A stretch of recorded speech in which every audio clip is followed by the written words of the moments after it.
Swain, welcome you to the GYANJYOTI online class. Students, as you know, we are studying the Civics section for the last few days. Now, in this series, we will study the last chapter of the section Civics in your class, and that is the chapter number 8, Rural and Urban Livelihoods. Students, I have told you the difference between rural and urban. Students, rural means the village areas and the city and town regions or places of a place or of a country is known as urban areas. But students, there is a word which is joined with the rural and urban, and that the name of the topic is livelihoods. So what do you mean by livelihoods? So we'll try to learn. All human beings must make a living to survive and to meet their needs. Students, we know that for surviving on this planet, we just don't need air and water. We need food also. We need something to eat, something we need to earn. Then only we'll get some food. If you don't earn money, also we won't get the whole facilities for surviving on this planet. It may differ from place to place, but we need that livelihood. Different people follow different occupations. Yes, it's true. What they eventually choose, however, depends on several factors like their education and training and skills, area where they live, etc. Even when people choose to follow different occupations, they are still independent on meeting their needs. Take the food we eat as an example. Students, the food which we eat, let us take an example of food. Then, the crops are grown by farmers in nearby village. The fruits may have come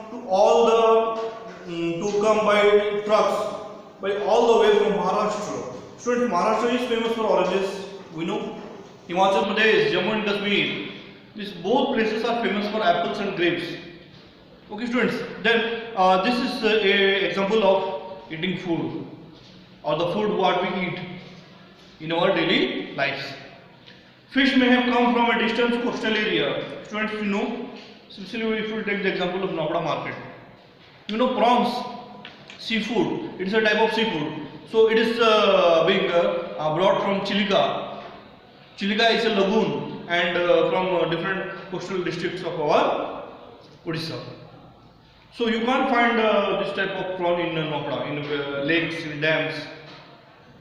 So, in the same manner, the trendy clothes may have been designed and manufactured in some fashion house in a distant city, or may be imported from another country. The shoes you may buy have come from Agra. Students, Agra is famous for its leather shoes. You know, it's not just the Taj Mahal; it's also famous for different activities and different types of products also. Students, now the occupations or the what type of work we do, that is divided into three. So the first one is, students, the first occupation is the primary occupation.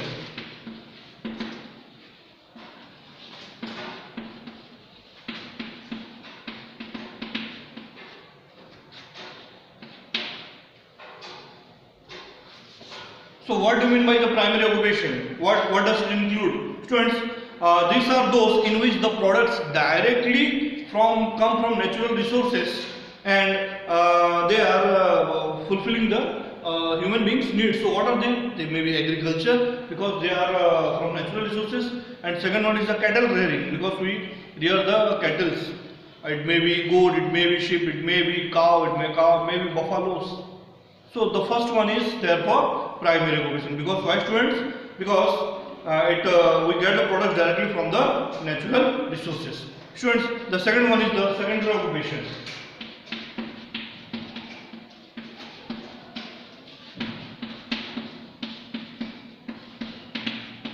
Students, after primary, we'll see what are secondary occupation. It means this involves changing raw materials of one type of goods into another. We'll study them in detail.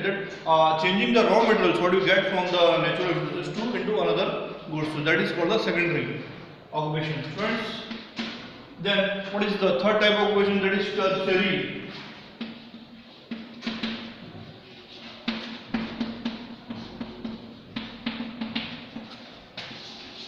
Students, these are the three types of occupation, and the third one is students tertiary occupation. So, what is the tertiary occupation? Students, it means these are related to providing a variety of services.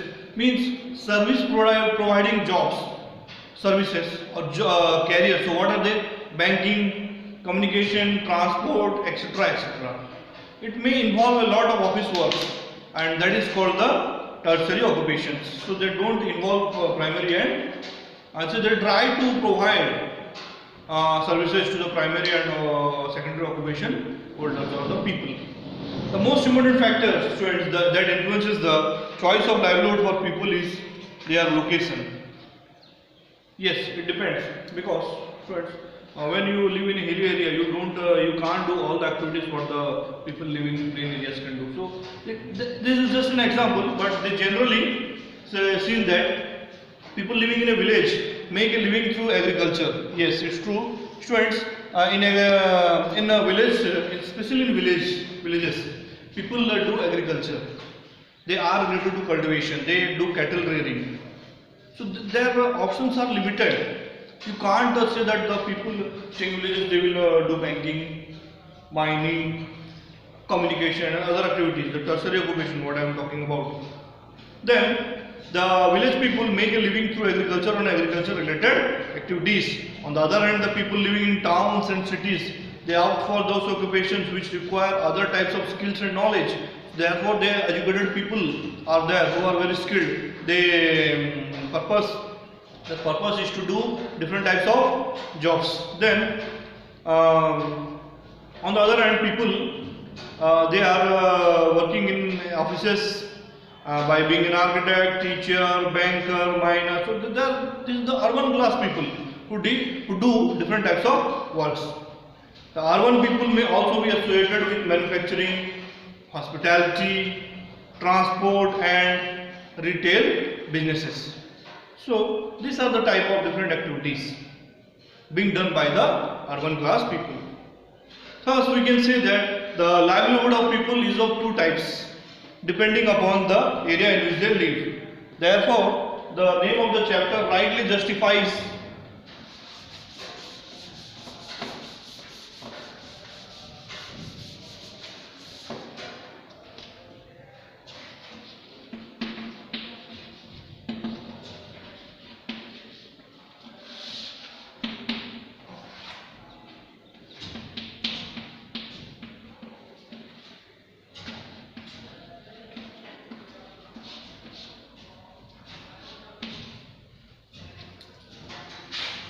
the livelihood thus is divided into two types. The first one is rural and second one is agricultural.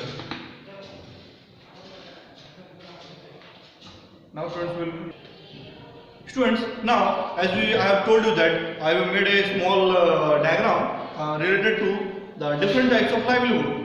The first one is rural, second one is urban. So in that series we will study about the rural livelihoods. And the first subsection is agriculture. Students, how rural livelihood is majorly influencing the people of the villages to take up agriculture, cultivation as their major source of income. Students, 67% of India's population lives in villages where agriculture is the main occupation of the people, main source of income. As I have told you that India lives in villages. Rural India, real India. As this is the particular phrase which I have told you in the chapter rural administration. So it is not difficult to say that most of the people living in the rural areas are farmers. They can be classified into three main categories: rich farmers, small farmers and landless farmers. Students, the subtopic here agriculture is divided into three types.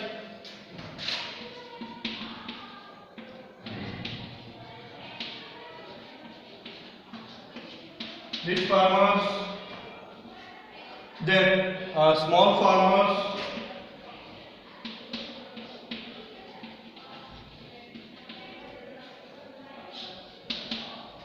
then the third one is landless farmers.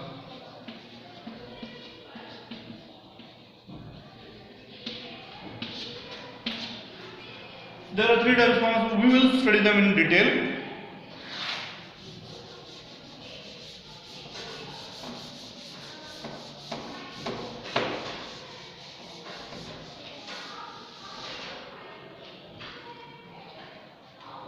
Students, the first section here is rich farmers. Students, who are rich farmers? These are farmers who own large plots of land in villages. These farmers do not usually work in their fields. They don't need to work in their own field because they are already very rich. They are ones, there is a word called zamindars. Students, who are zamindars? They have acres and acres of land.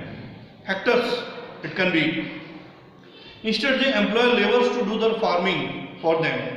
This may be done on salary, leasing or on crop sharing basis.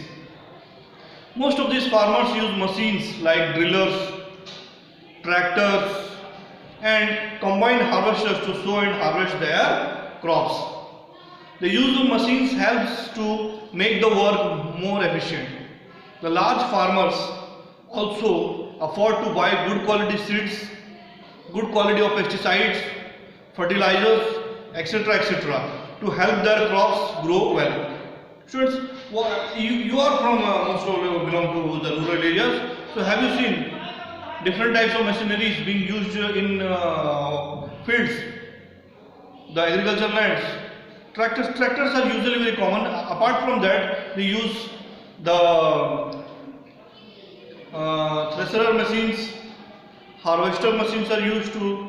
Then small types of machineries which is used to cultivate the land. So this type of power drillers, sorry I forgot the name, power drillers, this type of machineries are used for better farming, easy farming. But students, though the persons who have a large amount of money, who are big farmers, who are zamindars, what I told you the word, in your village you must have some zamindars residing. So they only can do it because they need a huge amount of money to buy this type of machineries. So this way they are able to get a higher yield from their fields. Students, by utilizing by applying high quality seeds, good pesticides, water facilities throughout the year, they get good higher yield from the fields. They invest their money, lend money to small and landless farmers on high interest rates, run mills, and they lead a very comfortable life. The big farmers, they have rice mills, so they usually exploit the small farmers, the landless farmers. Students, I will write here the three types of farmers. The first one is the rich farmers, second one is small farmers, the third one is landless farmers.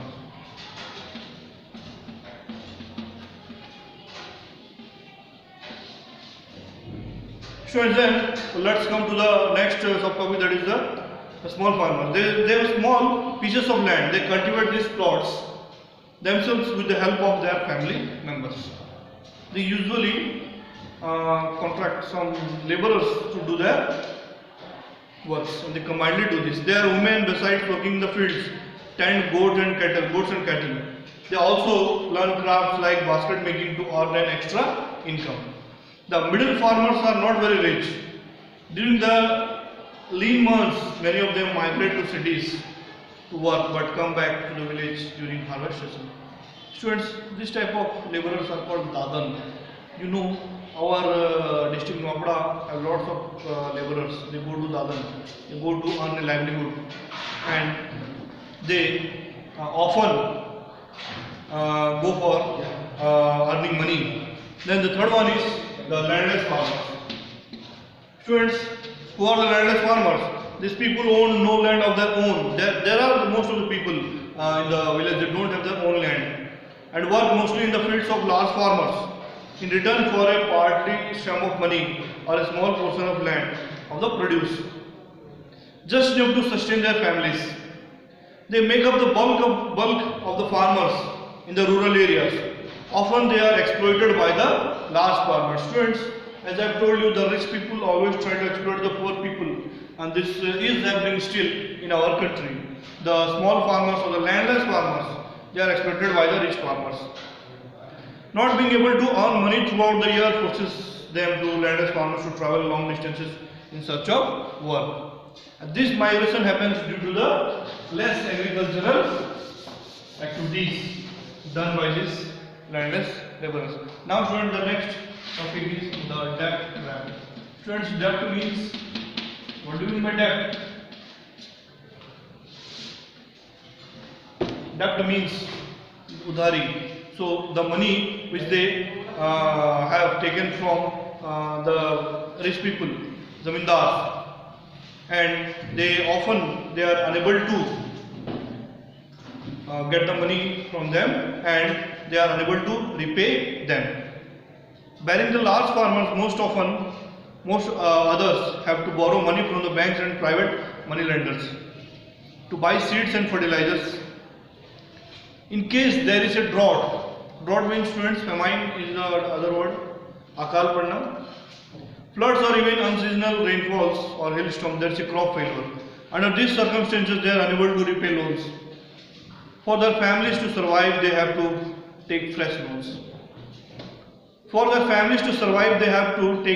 And most of the times the loans are so large that they are unable to repay them, and most of the time they commit suicide.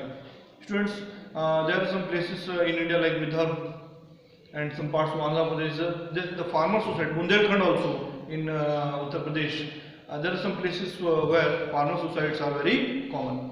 So besides agriculture, people in the rural areas, they are also indulge in other economic activities like cattle rearing, and there are cooperative societies, and animals are also raised for their meat and skin. Students, cattle rearing is a very important occupation in mountainous areas. Since it gets too cold, the crops can be grown during few months only. So the farmers here rear cattle, sheep and goats. They also sell the wool of the sheep. So it is also a type of occupation, cattle rearing. Then students, one more occupation is fishing. Fishing is an important occupation in villages close to the sea. So this quite happens near the villagers staying near coastal areas, and where there are facilities of river, lakes. So there only fishing can be a profitable business. People go out in groups far into the sea to catch fish by using nets. They keep a little for their own consumption and sell the rest in the markets. So this is how they earn their living.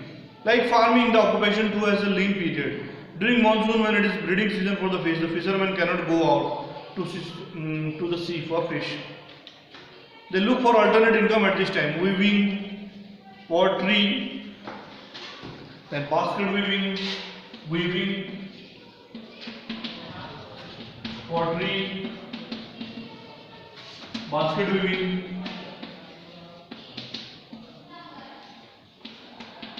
So these are some of the activities, occupations done by the people in the lean months, or when they are not actually engaged in their primary occupation. Then students, the next is services.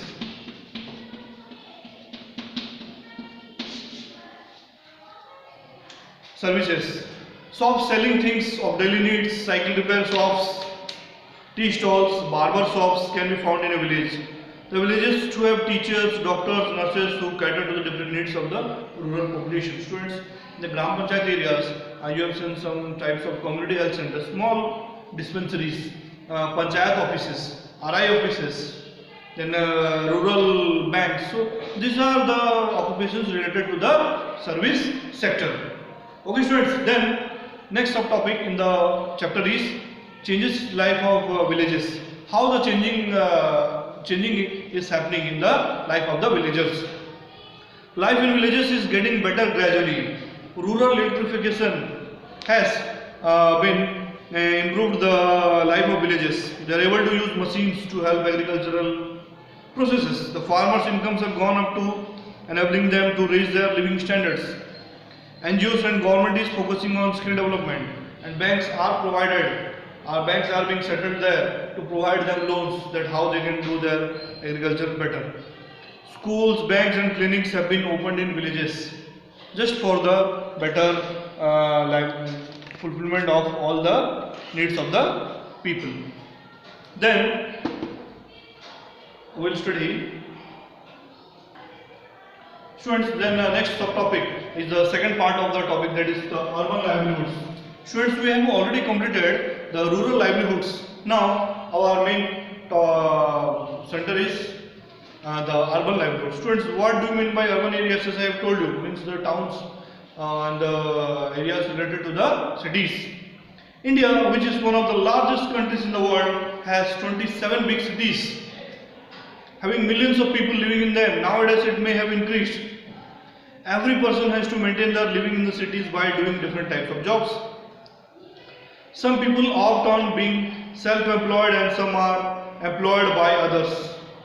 People run their businesses, work with organized sectors or unorganized sectors, and some work as self-employed professionals. They do their own business. They don't work for others. Like doctors, lawyers, and different types of service holders. So let's have a look at some of their occupations. Students, here will study 5 types of workers, means service holders. So the first one among the urban livelihood group is the people who run their own business. People run their own business, means they don't work for others. So who are they? Living in the big cities with huge populations, people set up businesses to meet with market requirements and needs, such as restaurants for eating, factories for making goods, pharmacies for medicines, and so on. The main purpose of a business is to solve the needs of the people with making certain amount of profit. When businesses show certain growth and its demand increases, businessmen employ people to work for them, which eventually gives them job opportunities. Students, here people who run their own business means who have opened their shops, factories, mills. They are the employer, and they give employment opportunities to the different people who run their business on their own and employ different people who give them who are employed there, and the employer gives them the salaries. So this is one type of urban livelihood. The second one is, students, self-employed professionals.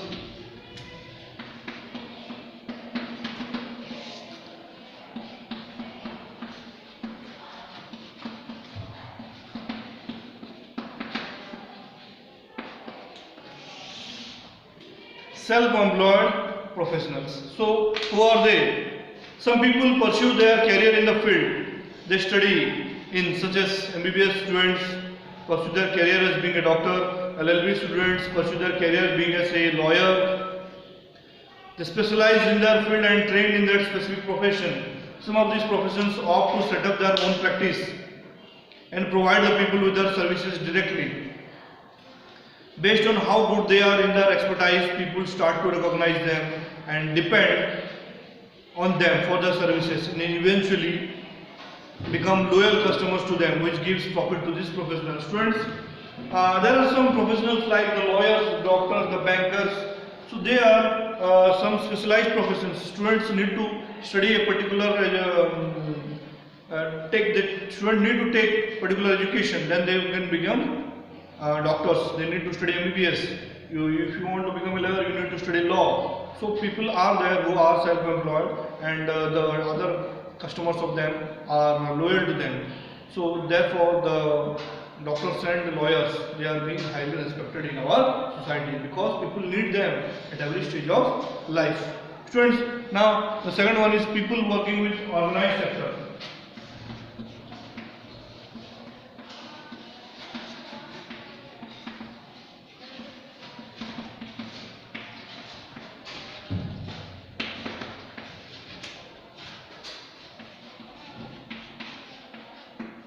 Students, first of all, we have to learn that what is an organized sector. With the development and globalization around us, lots of MNCs. Students, MNCs means multinational companies. Means a company having an office in that parent country and throughout all the world. Students, like let us take the example of Tata. Tata Group is a country of our country, and they have offices and factories and mill plants throughout the world, most of the countries we can see. And for development, a lot of raw material is needed, which is provided by certain large industries like steel plants and cement plants. They are recognized by the government and fall under the organized sector. Yes, you need government permission to open this type of plants and factories. People working under organized sectors have fixed working hours. That's true. They have fixed working hours, 8 hours, 8 into 3, 24 hours. So there are 3 shifts. Most of the places they have 3 shifts. And they have a fixed monthly salary and will have job security and few paid leaves also. Students, they have job security and they get the monthly salary. Every month they get the monthly salary. And they have the paid leaves also. They get the leaves as being paid. Then students, being a very competitive world, in organized sectors, people need to perform and give results to safeguard their jobs. And some examples of peoples in the organized sectors are software engineers, banks, teachers, marketing managers, people employed with MNCs, and etc. etc. So these all are a group of organized sectors, people, professionals. They enjoy certain privileges like medical facilities for their families, but are expected to perform at their best, because when people are working in private sector, they are accessed in every month. So you don't have to be so lazy to do your work. You have to be very perfect. Then now the fourth one is students, people working with unorganized sectors. The fourth one is students, people working with unorganized sector.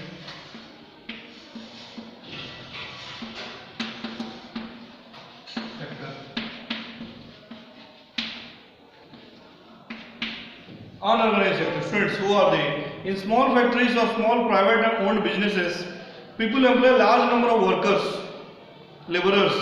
These workers are employed on daily basis or on monthly basis, and without any job security. Means they work, their work or their job is not fixed.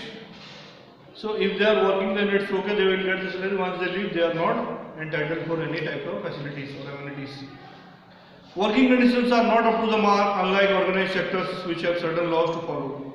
Workers working under unorganized sectors are called up as and when needed with no specific working hours. Some of the examples for unorganized sectors are people employed in factories for ready-made garments, spare parts, assembly of different kinds of products, and so and so.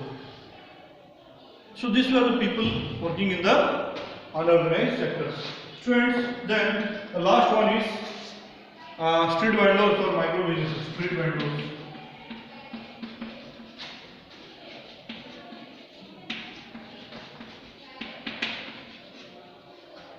Micro businesses.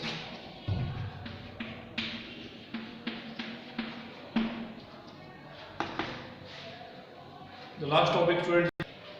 Students, the last subtopic of your chapter, urban and rural livelihoods, is the street vendors or the micro businesses. Students, street vendors means thela wala. You have seen in your villages or in cities or towns also, they may be selling vegetables, bangles, some tiffin items, fruits. So with this diverse population and difference in educational qualifications, some people make their living by selling certain commodities and by selling things on road. Usually they are illiterate people and they are known as the street vendors. As I have given you an example that they may be selling fruits, may be selling bangles and different cosmetic items. So these are the types of street vendors as we see usually in our towns and villages also. They are self-employed and they work for themselves without being employed. under anyone. They do not have a very good working environment as they have temporary structures. At times they have to travel to, from place to place. Few examples of people with micro businesses or street vendors are vegetable vendors, as I have told you, then rickshaw pullers, ice cream sellers, fruit sellers, and people who sell, the best example is students, people you have seen the gupchup walas, and the people who sell tiffin items. So this is for a limited period only, so they don't have high income, but they are a part of our unorganized sectors. So students, this was the chapter all about rural and urban livelihoods. Now you must have understood that what type of livelihoods, what type of people are there who do different types of businesses and occupations to earn a livelihood. Students, at the end of the video, I always repeat that while watching this video, please refer to the textbook. Then only you can understand the topic. So by saying this, students, I say goodbye to all of you. Thank you, students, and tada.